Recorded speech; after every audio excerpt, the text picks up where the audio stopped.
So యథావాత మేము చెప్పదలుచుకునేది అంటే ఇక్కడ ప్రపోజల్ అనేది ఎలాంటి అది అన్ఇంప్లిమెంటబుల్ ఇంప్రాక్టికల్ అది చేయడంతో పాటు ఇప్పుడు అది అడిగినందుకు నేను ఇంతకుముందు అన్నట్టు ఆయన ఆన్సర్స్ ఇవి చెప్పాలా, సమాధానం 1 2 3 4 ఈ రకంగా జగన్మోహన్ రెడ్డి చెప్పిన తప్పు నాది కరెక్ట్ అనమనండి. దానికి మేము ఆన్సర్ ఇవ్వలేకపోతే మా నాయకుడు ఇవ్వలేకపోతే పొరపాటు. ప్రజలు అబ్జర్వ్ చేస్తున్నారు, చూస్తుంటారు. ఒక్కటంటే ఒక్క సమాధానం ఇచ్చినాడా? నేను ఇంతకుముందు అన్నట్టు ఇచ్చిన 2 అవి పైగా అతను ఎట్లా మోసం చేస్తున్నాడు అనేది ఇంకా ఎత్తి చూపేది తప్ప, దబాయింపు తప్ప వేరే కాదనేది క్లియర్గా అర్థమవుతుంది. ఈరోజు కూడా ఆన్సర్స్ ఇవ్వట్లే. మళ్ళీ ఇప్పుడు అడుగుతున్నావు, నువ్వు చెప్పిన ప్రపోజల్, చంద్రబాబు నాయుడు గారు చెప్పిన ప్రపోజలు ఏ రకంగా ఆచరణాత్మకం? అప్పు చేయకుండా పెడతావా? నువ్వు ఎన్ని ప్యాలెస్లన్నా కట్టు. అప్పు చేయకుండా కడతావా? నువ్వు ఎన్ని హైరైజ్ టవర్స్ అన్నా కట్టు, తప్పులేదు.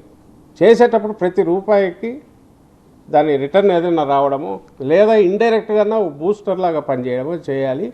అది జగన్మోహన్ రెడ్డి గారి దాంట్లో ఉంది ప్రపోజల్లో.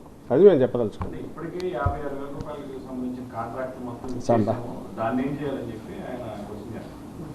ఇప్పుడు అదే ఆపమని చెప్తున్నది కదా.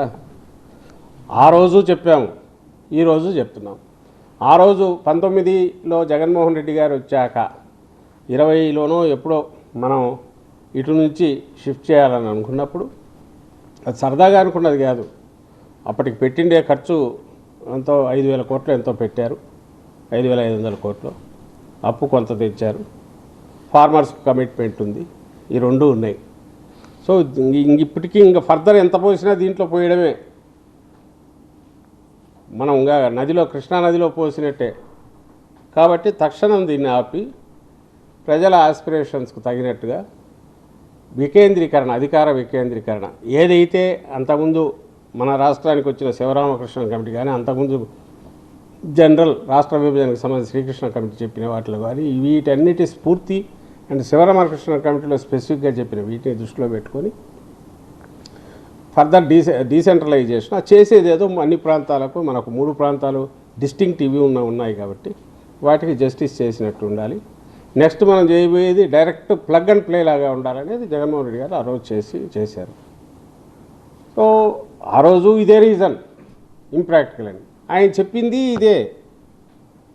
చంద్రబాబు నాయుడు గారు ఈ మాదిరి ఇట్లా పెడుతున్నాను అన్నప్పుడు జగన్మోహన్ రెడ్డి గారు, బాబు గారు 30,000 ఎకరాల పైగా ప్రభుత్వ భూమి అని స్పష్టంగా చెప్తూ ఉండాలి, కొన్నది వద్దు అని ఆ రోజు చెప్పాడు.